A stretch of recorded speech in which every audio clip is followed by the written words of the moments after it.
ressurreição e vitória. Ao entregar sua preciosa vida, Cristo não teve a alegria do triunfo para animá-lo. Seu coração estava oprimido pela angústia e ferido pela tristeza.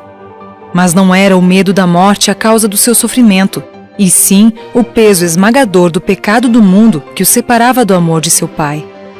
Isso foi o que quebrantou o coração do Salvador, a tal ponto que determinou sua morte antes do tempo previsto.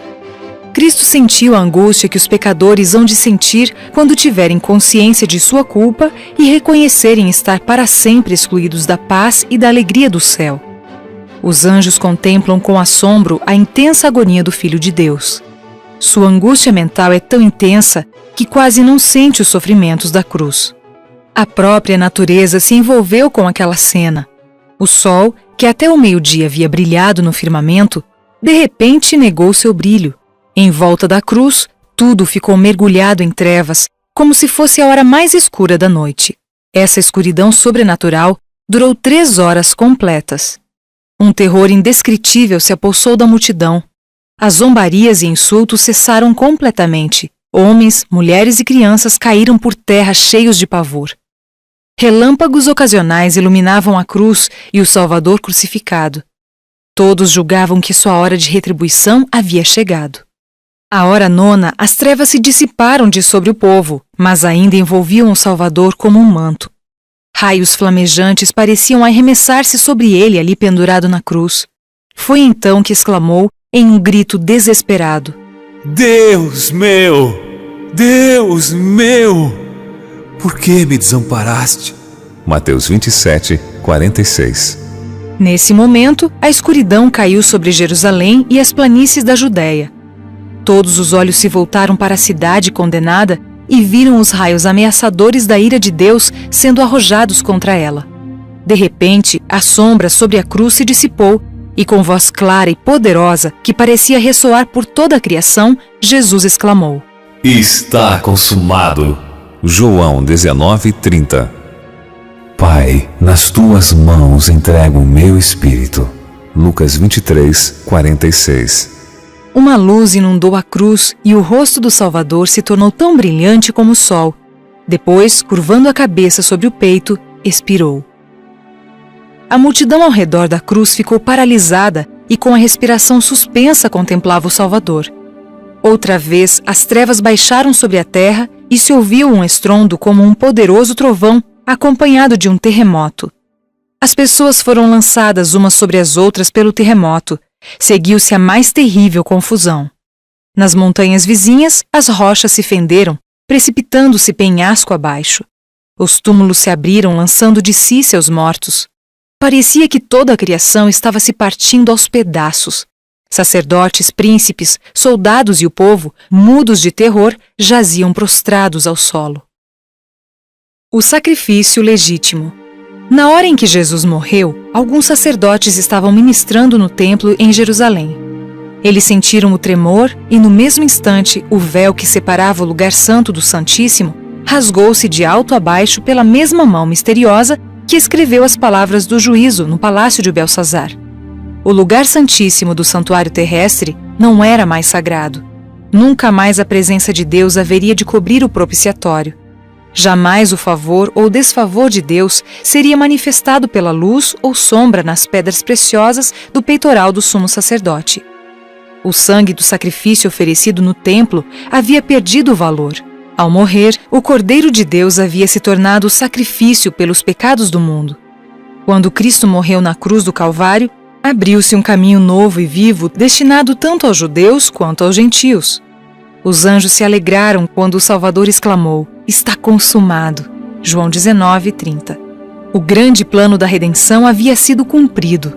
Através de uma vida de obediência, os filhos de Adão poderiam finalmente ser exaltados à presença de Deus. Satanás havia sido derrotado e sabia que seu reino estava perdido. No sepulcro. O Salvador havia sido condenado por crime de conspiração contra o governo romano. Pessoas que eram executadas por esse motivo tinham que ser sepultadas à parte, em um local destinado a tais criminosos. João, o discípulo amado, estremeceu ante a ideia de que o corpo de seu amado mestre pudesse ser levado pelos insensíveis soldados romanos e sepultado em um lugar de desonra. Mas ele não podia evitar isso e tampouco tinha alguma influência junto a Pilatos. Nesse momento de indecisão, Nicodemos e José de Arimateia, homens ricos e de influência, vieram para ajudar os discípulos. Ambos eram membros do Sinédrio e conhecidos de Pilatos, e decidiram que o Salvador seria sepultado com as devidas honras. José foi à presença de Pilatos e pediu corajosamente o corpo de Jesus. Pilatos, depois de haver se informado de que Jesus estava realmente morto, concedeu-lhe o pedido. Enquanto José foi conversar com Pilatos, Nicodemos fez os preparativos para o sepultamento. Era costume, na época, embalsamar o corpo com ungüentos preciosos e especiarias e envolvê-lo com lençóis de linho. Assim, Nicodemos trouxe cerca de 50 quilos de um preparado de mirra e aloés muito caro para o corpo de Jesus. Nem a pessoa mais honrada de Jerusalém poderia receber maior respeito e honra em sua morte. Os humildes seguidores de Cristo ficaram maravilhados ao ver o interesse demonstrado por esses príncipes ricos no sepultamento de seu mestre. Homenagens póstumas. Oprimidos pela tristeza, os discípulos se esqueceram de que Jesus predissera aqueles acontecimentos. Estavam sem esperança. Nem José, nem Nicodemos aceitaram a Jesus como Salvador abertamente enquanto ele vivia, mas tinham ouvido seus ensinos e acompanharam bem de perto cada passo de seu ministério. Embora os discípulos tivessem esquecido as palavras do Salvador acerca de sua morte, José e Nicodemos se lembravam muito bem delas. E as cenas ligadas com a morte de Jesus, que desanimaram os discípulos e abalaram sua fé, foram para esses líderes a prova incontestável de que Jesus era o Messias, levando-os a tomar uma posição firme ao seu lado. O apoio desses homens ricos e honrados foi extremamente oportuno naquela ocasião. Eles podiam fazer por seu mestre morto o que era impossível aos pobres discípulos. Com delicadeza e reverência, removeram da cruz com as próprias mãos o corpo de Cristo. Lágrimas de compaixão fluíam livremente ao contemplarem o corpo ferido e dilacerado do mestre. José possuía um sepulcro novo talhado na rocha. Ele o havia construído para seu próprio uso, mas agora o destinara a Jesus. O corpo, com as especiarias trazidas por Nicodemos, foi cuidadosamente envolto em um lençol de linho e o Redentor foi levado à sepultura. Embora os príncipes do povo tivessem conseguido a morte de Cristo, não podiam ficar tranquilos. Conheciam muito bem o seu grande poder.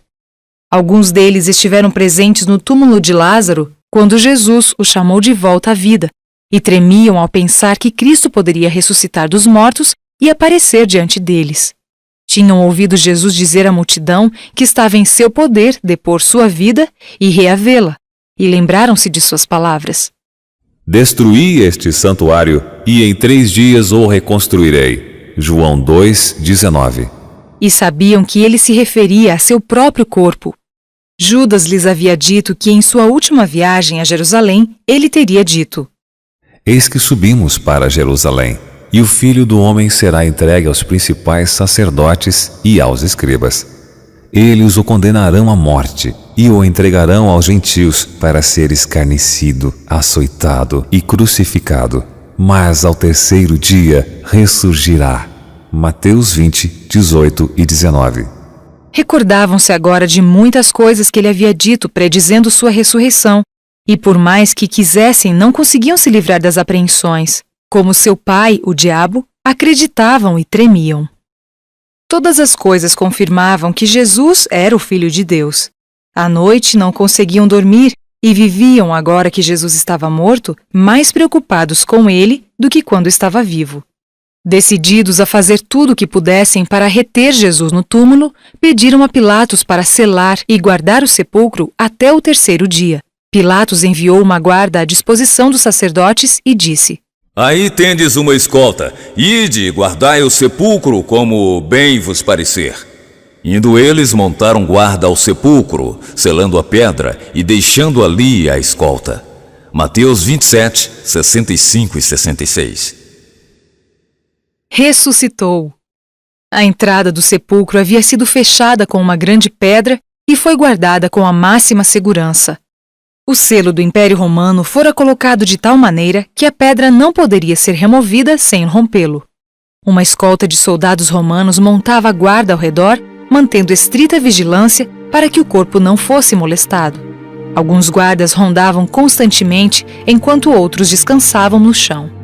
Havia, porém, outra guarda perto do túmulo. Anjos poderosos enviados do céu estavam ali. Apenas um desses anjos tinha força suficiente para destruir todo o exército romano.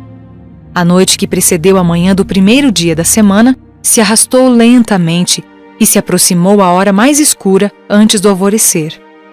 Um dos mais poderosos anjos do céu foi enviado. Seu rosto brilhava como um relâmpago e suas vestes eram brancas como a neve. As trevas fugiam à sua passagem e o céu inteiro foi iluminado com o brilho de sua glória. Os soldados adormecidos despertaram e se colocaram em posição de sentido. Com assombro e admiração, olharam o céu aberto e a visão resplandecente que dele se aproximava. A terra tremia e arquejava à aproximação do poderoso ser celestial. O anjo veio para cumprir uma missão gloriosa, e a velocidade e o poder de seu voo sacudiram a terra em forte comoção. Soldados, oficiais e sentinelas caíram por terra como mortos. Havia ainda outra guarda presente na entrada do sepulcro, formada por espíritos maus. Cristo estava morto e Satanás, como dono do império da morte, exigia para si o corpo sem vida de Jesus. Os anjos de Satanás estavam presentes para se certificar de que nenhum poder poderia arrebatar Jesus de seu domínio. Mas quando o mensageiro poderoso enviado do trono de Deus se aproximou, eles fugiram de terror ante aquela visão. Ressurgindo vitorioso. O anjo rolou a grande pedra que selava o túmulo como se fosse um seixo e com voz poderosa que fez a terra tremer, bradou: Jesus, Filho de Deus, teu Pai te chama. Então aquele que conquistara o poder sobre a morte saiu do sepulcro triunfante e proclamou: Eu sou a ressurreição e a vida. João 11, 25. A hoste de anjos se curvou em reverente adoração diante do Redentor e o receberam com cânticos de louvor. Ao ressurgir, a terra estremeceu, raios faiscaram e trovões ribombaram. Um terremoto assinalou a hora em que Jesus depôs sua vida. Outro terremoto marcou o momento de sua triunfante ressurreição. Satanás ficou muito irado porque seus anjos fugiram à aproximação dos mensageiros celestiais. Ele ousara acalentar a esperança de que Cristo não tornaria a vida e que o plano da salvação fracassaria. Mas quando viu o Salvador sair do túmulo triunfante, perdeu completamente a esperança. Sabia que seu reino teria fim e que finalmente seria destruído.